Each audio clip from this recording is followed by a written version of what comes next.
Hey guys, welcome to Stop Holding Back. I am Ayo and I'm here with Leron. We both have stammers and we're going to talk about overcoming the fear of stammering. So where are you from, Leron? How did Yes. you Hey, what's going on, Ayo? Well, I'm from Kansas City, Missouri. I currently live in San Francisco, California, and so enjoying that good California life. You know what I'm saying? Like, yeah. So I've been here for over 13 years. Going on 14, and I've been stuttering since I was about 4. So. Yeah, similar story to me, I guess. Oh, really? Yeah.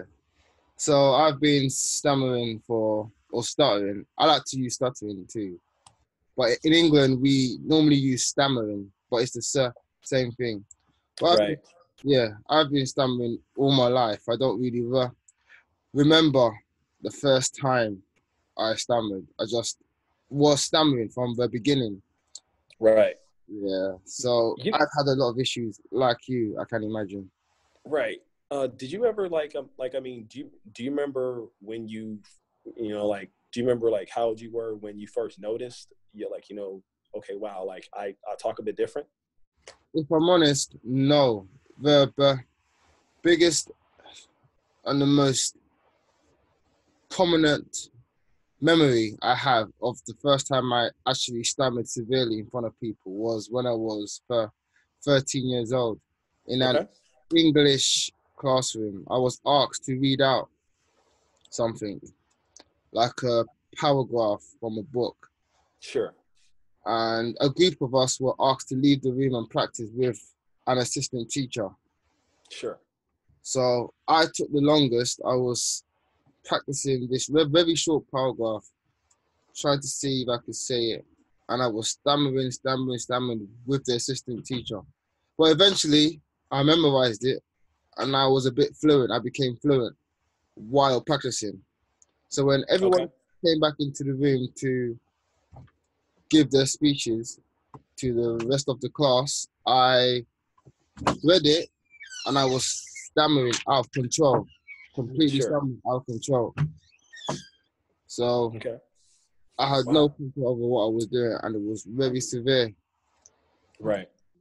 Man, like, it's funny. Like I've had a lot of stories like that. For me, I mean, like I said, I knew that I talked different when I was younger. There have been times where I've had to get up in front of class and I've had to talk, and I would just be struggling to just sort of you have just be struggling to just sort of just like say struggling to just sort of like say a word like Yeah. or it's one of those things where it's like when you're at a table or somewhere and they ask you, okay, introduce yourself. And it's funny, it's like whenever like it gets close to me, like like when like the person says, okay, I'm this person, and when it gets close to me, I get really, really, really nervous. And so I struggle to start. Do you know what I mean? Yeah, I still have that fear as well sometimes. It's very strange because it's up and down, but Right. I think I have a baseline now where no matter what happens, I know how to manage it and I can overcome it eventually. But there was a point where I had so much fear with saying my name and Right. I would avoid it at all costs. That would Right. Right. maybe a new person joins the whatever the meeting or the school or the job or the department I'm in, and we have to introduce ourselves. I would escape. I would go to the toilet, hide, or wait to catch the person one on one, Right. and it was terrible. And even now, I still have that fear sometimes. It's a feeling. You just know you're not going to be able to say your name straight away. You just know Right. Man, that feeling. is, hey, yo, It's a that's something feeling. else, man. To know that, okay, so when someone calls on you, you're like, okay, how I'm struggling to say my name. So like I used to like shorten my name, right? Yeah, Like my name's LaRon, but I used to say, and I still do this on a, on occasion. Like I'll say, okay, well, My name's Leron. I'm sorry. I'll say, my name's Ron, right? Yeah. Just because for some reason, like sometimes like the la is is a Yeah. is a bit hard. So it's a struggle, right? Yeah, for me, it's the vowels. I get the vowels, like the A for Ayo sometimes. I used to say my name was Ayo to get over it. Really? Wow. But sometimes I couldn't say Ayo. So I would say Daniel, my middle name. Wow. So So so you would say Io. Ayo, it's pronounced Ayo. I Right. pronounce it Ayo, but if I couldn't say Ayo, I would say Ayo. If Oh, I okay. couldn't say Ayo, I would say Daniel, my middle name. If I couldn't say Daniel, I would say James, my brother's middle name. Wow. There So are you're there are a couple people who know me in this world as James, which is of course not my name. so I mean, man, so I know you by three names now. Yeah, Io, Daniel, James. yeah, yeah, it's crazy. Man, so for me, like one of the challenging things, AO was like when I had to go to a job interview, right? And I'm going to a job interview, and it's like I'm like, and like I would say like and I would try to like talk so fast so I finish the sentence, and so I wouldn't stutter, or I would sometimes use sort of like filler words, just sort of to. I mean, it's a lot of different tricks around it, but it's just still like it's difficult navigating the world when you can't do some of the basic things such as talk. It's like you can have like everything together. I mean, just like AOU. You're a handsome, smart guy. You work out. You sing. You have a good personality, and like you, like I still have that one thing where it's like, okay, so I'm gonna have to talk. Yeah, yeah, So no man. it's like when I would apply for a job, I'm like, man, you guys, like my resume is good. So it's like, yo, like like or as you would say overseas, like my CV is good. So it's like, yo, like why do you need to talk to me? But Yeah. they got to talk to you. How do you get on right now? Where are you at with your speech? Are you good or are you using tricks, a lot of tricks or avoidance, or how are you? For me right now, it just all depends on like just if I sort of sound everything out, right? So one thing that I've realized is that whenever I feel like I'm talking slow, I'm not talking slow enough, right? So if I just sound every word out, like if I say something like, did you get a chance to get the cable vendor lined up for this decom? That's an email that I'm reading. If I just slow down, and if instead of saying, did you get a chance to get cable vendor lined for this, like I'm going to get in trouble. So I feel like that eye contact helps, and just also breathing. I think the number one thing is just breathing, and just not really worrying about if you do stutter. Because I mean, look, we're two stammers. We're probably going to stammer for the rest of our life, and it's like, and at the end of the day, just it is what it is. Yeah, yeah. It's stammering is, how can I say, man? It is a nightmare. It was a nightmare. It Sometimes can be, right? man. But end of the day, we just have to accept ourselves first, and then Absolutely. the first stage is self-acceptance. Once you can Yeah. self-accept yourself to a high enough degree, maybe you can begin to let go of it Right. and and pull it more to the background and focus on the things that actually, which are actually more important, like making friends, getting a job or Right. having a business, doing other things that will actually enhance your life, rather than thinking about all the negative things like stammering and holding back and insecurities and anxiety around your speech, which will just stop you from progressing anyway. And you can't really Absolutely. change it too much. So you might as well just, if you want, work on your speech if you know how to. If not, just put it to the background and focus on stuff that actually counts, stuff you can actually Absolutely. fix. Absolutely. No, you know what, AO is funny, man. Like there's been some opportunities that I decided that I passed on because of the fear of my stutter. Yeah. you know, there are some things I'm like, man, you know, I gotta talk. I'm like, nah, I'm okay. And I regret that because, you know, it's like what you said, right? You know, like self-acceptance is the first rule. Just, okay, I have a stutter. I'm going to accept this. And then I'm going to move, then I'm going to move on, you know? And once you don't have that fear, like it's, you know, you can just sort of, as you say, move on to more important things, right? Yeah. Stuff you You can know, I'm sorry? stuff you can control better or have more control over. Absolutely. Like your I mean, decisions. you know, we're not powerless, but I mean, yo, like we can practice our speech, you know, and if I mean, we can get to a point where we're good at it, but it's like, it's still gonna come, right? Yes. That's what I believe. So I practice something called working on my speech. It's WOMS, but it's called WOMS, but it's basically bounded in block Okay, modification techniques. really? Yeah, Worms, working on my speech. yeah. How does that go? So we have several techniques which were invented by speech therapists in the 60s and the 70s. If I'm gonna you've write that heard down. of Joseph Sheehan and Van Riper, they were the most famous speech and language therapists in the 60s or the 70s. And they used techniques such as prolongation. So Right. this is that was something else, but this is a prolongation. So it's like a slide into the word. And then Okay. you have like a pull out or a block release or a block and let go, where you begin to block.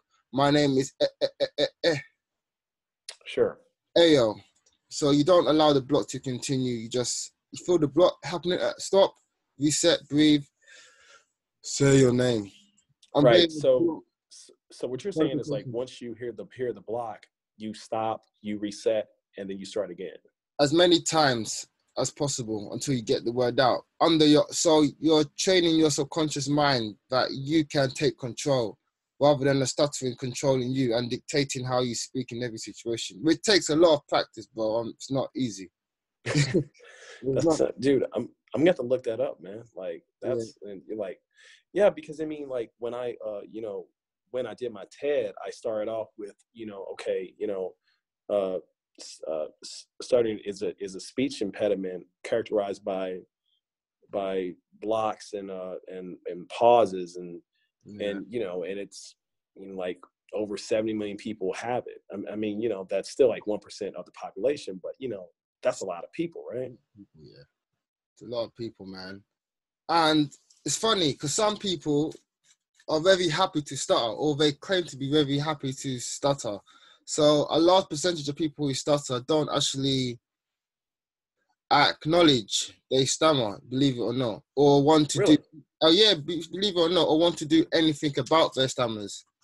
Maybe it's because they've lost hope and they think there's nothing they can do, so they just rather hide and claim to be introverts or shy people, but they're really not. Sure. We just don't want to face the elephant in the room that they stutter. Right. That's how I used to be. Yeah, no, like, you know, it can be embarrassing. I mean, but you know, that's the thing about, so, you know, like you know, like my friends, my partner, you know, they don't make fun of me Mm. because I stutter. And that's the thing, man. You know, I'm pretty sure this has happened to you. People have laughed at you because, you know, stutter. Dude, like girls have laughed at me. I mean, it's like, you know, trying to date somebody, they're all like, "What are you doing?" You're like, "What's going on Yeah, here?" what I do to tackle those things is to disclose straight away. So I'm sorry, what's that? to disclose straight away, I have a stutter.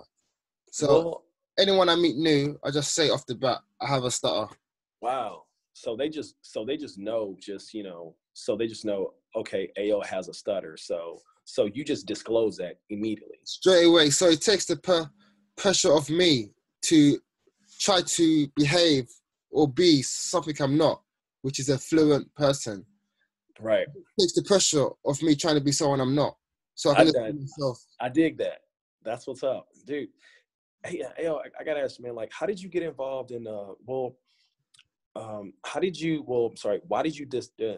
decide to start this charity, this sort of foundation Yeah. for people who do stutter and stammer? So, in my humble opinion, I believe that we can manage and even dissolve our stutters over a long period of time into almost nothingness. So it hardly exists. I personally speak to John Harrison. Have you heard of John Harrison? No, He was an no, I have not. John, sorry, let John me look this Harrison. fellow up. Harrison, all right. Yeah, he was an American stuttering pioneer, and he wrote the book Redefining Stuttering, and that's all about the psychology around stuttering. And when I read that book, bro, that fundamentally changed my life and my approach to how to manage my stuttering. And Really? John Harrison now does not think about stuttering at all, and he's almost fluent. And I've spoken to many older people who used to stammer severely when they were young and no longer really stammer. Wow. Now, some research says, as you age, your stammer tends to disappear for the most part. In some stammerers, but for some stammerers, it doesn't. It's still as bad as when they were young. Right. Hello. Exactly. So I don't really believe in that fully. I've spoken to too many people who have overcame their stammers to believe my stammer is permanent in the way it is now. I don't believe that. And I think it's all to do with the subconscious mind and how we feel about ourselves and what we think and what we tell ourselves. Oh, I have a stammer. I'm going to stammer in this situation. The more you tell ourselves we're going to stammer in certain situations, it's like a self-fulfilling prophecy. You will stammer because you tell yourself you're going to stammer every day before you wake up. Absolutely. But how to reprogram your brain to tell yourself, I'm not going to stammer. Now, that's the how nobody really knows. How to change your habitual thinking about how much light you give on your speech. No one knows how to reprogram that in a very systematic way, which you can give to everyone. It's very individual how to overcome stammer. Ayo, so what are some of the things that you do on a daily basis to sort of practice, sort of eviscerating this? Okay, so the number one things I do is I raise the volume of my voice when I'm speaking. Because as stammerers, we speak in a quieter tone to not expose ourselves, to avoid stammering. So we don't assert ourselves, we don't assert our voices. It's very minor things we don't even take notice of. It's very unconscious. We don't realize we're talking quite quietly sometimes. And when we hear ourselves talk loudly, say, oh no, you're going to stammer, hold back a bit, quiet down. Sure. So I try to raise my volume. I deepen my tone so I come across more serious, come across more assertive and confident. Like you're just not playing. Yeah. Listen, I'm serious. All right. Yeah. Instead of talking like this and talking and holding back, and I try to be very assertive when I'm speaking. Right. I like that. That's what's up. I obviously use block modification techniques, which is hit and hold, and hit and hold is a prolongation and a pull out. So when I'm blocking, so you just stop immediately. Any sense of blocking, stop. Okay. That is very difficult to do. I'm telling you, man, it's not easy, but the more you take control of your stammer, the less your stammer will control you. But it takes a lot of persistence. And you have to really tell yourself, you feel like, oh my God, I can't say the word and I'm gonna stammer. Instead of just stammering, you have to tell yourself to breathe for about 20 seconds, make eye contact, and don't hold back and just say it. And if you still stammer then, you just reset and go again. In the moment of speaking, which is not easy. I'm not saying it is. Some people would just rather stammer. Right, exactly. I remember Tuesday, I was talking with a colleague and, I was for some reason, like a lot of times, like when I'm in like networking functions or whatever, I just get like a little nervous. I mean, around certain people, I don't understand why, but with this certain person, I just kept just like going and going and going and going and going, and I should have just, you know, stopped. Oh, okay. Yeah. Let's just breathe for a second, and then because, you know, Ayo, when I've done that in the past, when I've noticed like, okay, I can't say like, let's say like receive, if I'm just stuttering, like, you know, I'll just stop. I'll say receiving, like, you know, and it just kind of flows more fluently, Yes. you know? So yeah, no, that's, those are some good techniques, man. I'm going to Another, look at this guy. I'm ano- sorry. Another one, actually, if I'm honest, the main technique I use, which actually uses all the techniques I've talked about. This is the how to use all of these techniques in a package, and it's called advertise. Advertise. Called advertise, which is a more advanced. No, it's not on Google. This is not on Google. Sure. This is what we've came up. But what is on Google is voluntary stuttering. Okay. But you know, voluntary stuttering is when you use your natural stutter. So Right. you just stutter naturally on purpose, right? Right. Which sometimes, if you do that, that can turn into your real stutter. If Sure. you voluntary stutter on purpose, that can turn into a real stutter. You're not really accomplishing anything. So what we've done at Stop Holding Back is we've called it advertising, where we use the block modification techniques to stammer on purpose. So when we stammer Sure. on purpose, it's like reverse psychology on ourselves. So Right. if we're stammering in a different way before we stammer, we're not going to stammer in our old way because we're already Right. stammering in the new way, which is under our full control. So, for example, I would speak like this for a while to desensitize myself from my Right. natural stammer. So So my that doesn't even scare natural you anymore. stammer never comes out, and I'm speaking like this. It's still obvious I've got a speech difference with the listener, but at least this way I'm under full control of my speech, and I'm not avoiding swapping words, losing eye contact, and you can still understand what I'm saying. Sure. You know, for me, like one of the things that I did was, you know, before I did my TED Talk, did I did Toastmasters, Yes. and you know, Toastmasters works. Like I'm a big proponent of that. Just any type of speech preparation class that one can take. I think that it helps. And you know, just like with anyone else, you know, Ayo, like they told me, you know, you should slow down. For me, you know, people will tell me, Leron, you need to be present, right? And so all that sort of mixes together, right? You're like, being present, slowing down, not trying to not stutter, and not sort of having that subconsciously on your mind.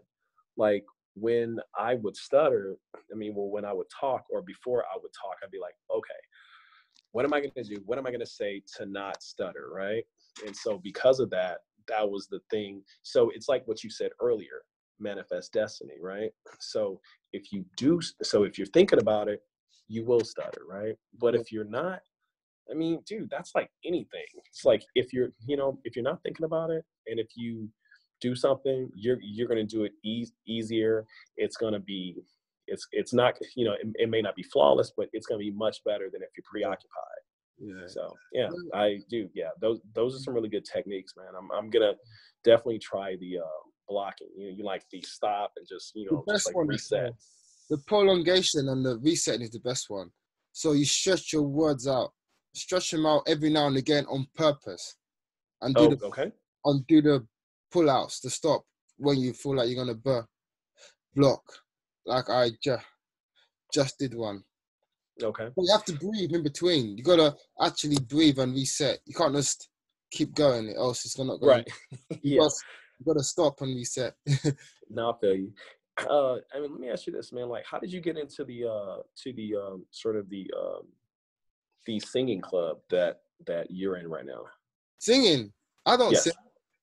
Oh, dude, I'm sorry, dude. Like, I thought you were part of like some type of glee club Oh, or something like. oh, I think you're talking about the personal development seminars I go to. Yes. Yeah, I go to a lot of personal development seminars, man. That is fundamentally what changed my life. Well, Really. part two, which changed my life again, which took me to the next level.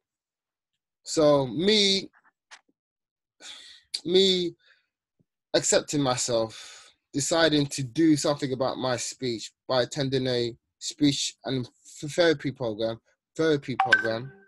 You see what I did there? That's called a cancellation, by the way. So if I'm not happy with how I sounded, with the sound of the word, I go back and say it again until I'm happy with it.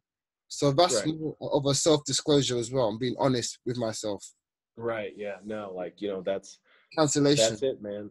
Just being real. Like, being at like rock bottom. Right. Like, all right. So I'm at ground zero. Only way is up. Right. Yeah. So I decided I'm going to change my life. I'm going to help myself. And then the next level to that, after I got to a certain level of that, and I was happy with my speech relatively, I wanted more. I wanted to let go of my speech and actually become the person I think I could become if I didn't have a stammer. Right. Right. Word. I think about, man, like, Ayo, man, so that's just, keeping it funky. Like, there are times that I say to myself, I'm like, man, like, what if I didn't have this? Like, I would be like unstoppable. Right? Yeah, You know what no, I'm saying? man. Yo. But it's bullshit because you could do that now. It's just a state of mind. That's what's up, man. There are people Yeah, man. there was a blind guy. I watched this interview on Impact Theory a Mhm. few months ago, and there was a blind guy. He became a multi-millionaire blind. He became blind at 18, 18 or 19, Wow. and he became a Really? multi-millionaire blind, bro. So when I watch these inspirational interviews and go to these seminars and I listen to other people's stories, people in wheelchairs, people with no hearing, and people who are messed up in other ways, man, it's just an excuse I give myself. Oh, I have a star, I Right. can do that. Right. Come on, bro, we can do it, man. Yeah, yeah, man. Word up, man. Listen, dude, like, man, like, bro, like, next year, like, you're like, I want to I want to come across the pond, man. So we can bust it up and just Yeah, like do like I don't know, like, do like a speaking engagement, something like yeah, that. we can do it, You, definitely, man. yeah, man, do like, I think like, two guys, you know, U.S. Yeah. London. What part of London you in? East London, All but it's right, all the all right, same. all right. Just come to Right London, bro. on. So you are what they would call an East Ender. Yeah, East London. Ah, Yeah, that's what's up, man. yeah, that's what's up. Yeah, man, yeah, man. Well, dude, well, like, yeah, like, let's really make this happen, man. Like, I've enjoyed this call, man. I mean, just, you've definitely given me a lot, and I just hope that other people, can really like, take from this, man. I mean, just man, look, like, if someone were to ask me, how do I get by? I just say, I just don't give up, man. I'm just like, look, like, I, I have this. I'm not gonna let this stop me. I Yeah, mean, I could, yeah, but I kind of choose not to, yeah. The most important advice I would give to any person who stammers is if you don't want to do all of these techniques that we've talked about, all of these block releases, pull outs, you don't want to do any of that. The number one and greatest advice I would tell anyone who stammers is to just feel the fear of speaking, feel it in the moment, and do it anyway. Right. Just do Don't it give up, anyway. man. Just keep Don't be doing it. afraid. Stammer. Do it anyway. Eventually, you're going to stop caring. Right. Yeah. Eventually, you're going to stop caring. But every time you feel like you're going to stammer and you don't speak, That's one up to the stammer. That's one win to the stammer. Right. And if you keep allowing the stammer to tell you not to speak and you listen to it, eventually you're going to stand still and you're going to end up in a bad way. Yeah. So feel the fear, do it anyway. Yeah, man. I mean, I totally agree with that, man. Like, you know, one of my favorite people that ever lived, Freddie Mercury, he said, life is to be lived. And, you know, I take that and you know, we can't let this beat us, man, you know? Nah, man. Dude. Nah, man. Ayo, man. Not holding back, man. Never again. Nah, man. Nah, Not man. on my G. Yo, man, yo, man, like, we should really try to do this again, man. For real, man. I thoroughly enjoyed this conversation. This has been like the highlight of my day, man, for real. Yeah, me too. I really enjoyed it, man. I'm gonna put this up. This is great, man. Definitely, man. Yeah, man. Well, let's circle back in a couple months, man. And let's seriously talk about having me come out there, and let's do some things. Definitely, Lebron. All right. Bro. All right, bro. Be easy, man. Be easy.